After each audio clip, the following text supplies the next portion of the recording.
Olá, o tema do projeto desse grupo é a técnica de grafos. Os integrantes do grupo são o Augusto Cordeiro, a Beatriz Campos, o Daniel Correia, Felipe Marigo e eu, Leonardo Augusto. Bom, começando então a apresentação, vou falar sobre a motivação que as pessoas têm ao usar esse tipo de estrutura de dados. A motivação encontrada por aqueles que usam essa estrutura nos seus sistemas parte da necessidade de se exibir a relação que existe entre dois objetos, ou entre duas variáveis, por exemplo. Talvez não duas, mas muitas variáveis. Embora não tenha sido usada por mais de 150 anos após a sua criação por Leonhard Euler, a técnica de grafos hoje pode ser citada nos mais diversos exemplos da sociedade, como, por exemplo, árvores de contaminação, redes de computadores, rodovias, amizades, equipes de trabalho, dentre tantos outros exemplos que podem ser citados. Bom, mas o que é um grafo, de fato? Um grafo G é constituído por um par V e A, determinado por um conjunto não vazio e finito V, onde os elementos são denominados vértices. E A é um conjunto de elementos denominado de arestas, onde cada aresta é um subconjunto de V, contendo um ou dois vértices. Bom, agora vamos falar um pouco sobre a terminologia dos grafos. Trabalhamos com arestas e vértices quando estamos falando de grafos, né? Cada aresta está associada a um conjunto de um ou dois vértices, chamados de nós terminais. A extremidade de uma aresta é chamada de vértice da aresta, né? A função aresta-extremidade associa a aresta a vértice. O laço, ou chamado também de loop, é uma aresta somente com um nó terminal. Arestas paralelas são aquelas arestas associadas ao mesmo conjunto de vértices, e uma aresta é dita conectar seus nós terminais, né? Isso tudo é mostrado na figura ao lado do slide. Dois vértices que são conectados por uma aresta são chamados de adjacentes. Um vértice que é nó terminal de um laço é dito ser adjacente a si próprio. Uma aresta é dita ser incidente a cada um de seus nós terminais. Duas arestas incidentes ao mesmo vértice são chamados de adjacentes. Um vértice que não possui nenhuma aresta incidente é chamado de isolado, e um gráfico com nenhum vértice é chamado de vazio. Esse slide nós conseguimos ver como nós descrevemos conjunto de vértices, conjunto de arestas e a função aresta-vértice. Além disso, tem os desenhos mostrando cada um dos pontos. Para finalizar essa parte da terminologia, nós temos um exemplo, né? Seja um gráfico especificado como. Aí nós temos os conjuntos de vértice V1, V2, V3 e V4 e o conjunto de arestas E1, E2, E3 e A4.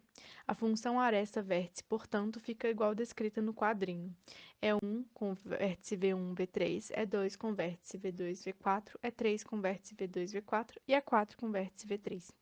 Além disso, conseguimos ver, né, no desenho ao lado como ficaria representado esse exemplo. Os grafos, eles podem ser simples ou dirigidos. Um grafo simples, ele é um grafo que não possui laços nem arestas paralelas. Então, num grafo simples, uma aresta com vértices entre U e V, ela vai ser representada simplesmente por UV.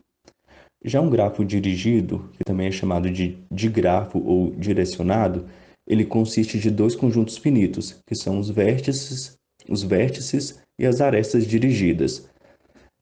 Cada aresta ela vai ser associada a um par ordenado de vértices chamados de nós terminais. Então, se uma aresta ela for dirigida de U para V, ela vai estar associada a um par ordenado U,V.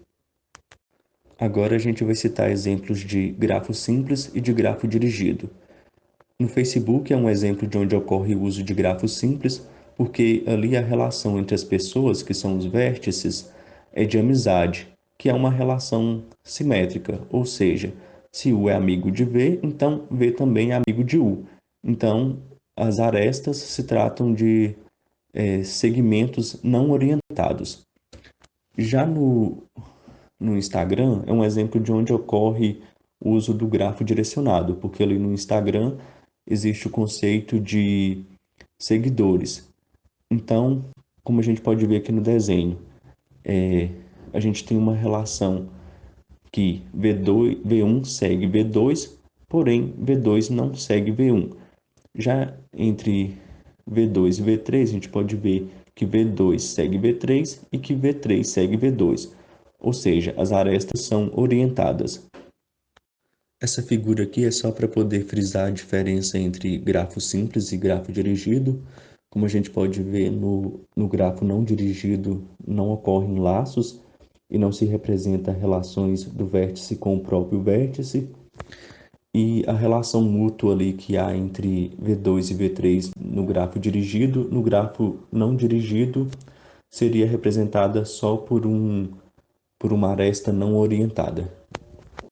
Então, o grafo ele é muito importante nessa questão de você ter um grupo de pessoas e querer registrar as relações que elas possuem aos pares. E o uso desse conceito, a gente vê as aplicações dele, por exemplo, nas redes sociais e também na questão da transmissão da Covid-19, como a gente desenvolveu no nosso trabalho. Beleza, agora a gente já sabe o que é o grafo e suas aplicações, mas como é que a gente coloca isso no programa? Essa forma que está apresentada no slide é a forma mais simples de você conseguir fazer isso, onde tem os vértices e as arestas.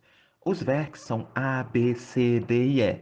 E aí as arestas por exemplo, é uma lista ou um vetor, seja o que for, geralmente lista, porque a gente consegue fazer variação de tamanho, no qual mostra quais são as características, quais são as outros vértices que possuem uma aresta. Então, por exemplo, o vértice B possui a aresta entre o C e o D. E já nesse slide tem algumas funções básicas. Geralmente a gente cria uma classe grafo, onde na inicialização a gente já inicializa a lista de objetos e o que acontece?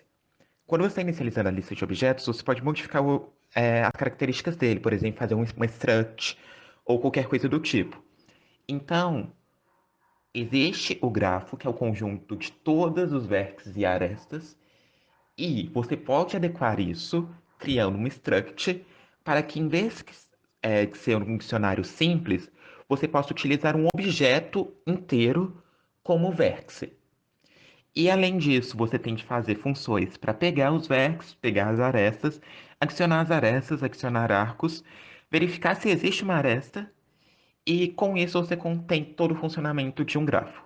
Bom, pessoal, agora mostrando um pouquinho sobre a aplicação dos grafos, né? O grupo a gente desenvolveu um software que era capaz de construir uma árvore de contaminação, né, de um determinado local.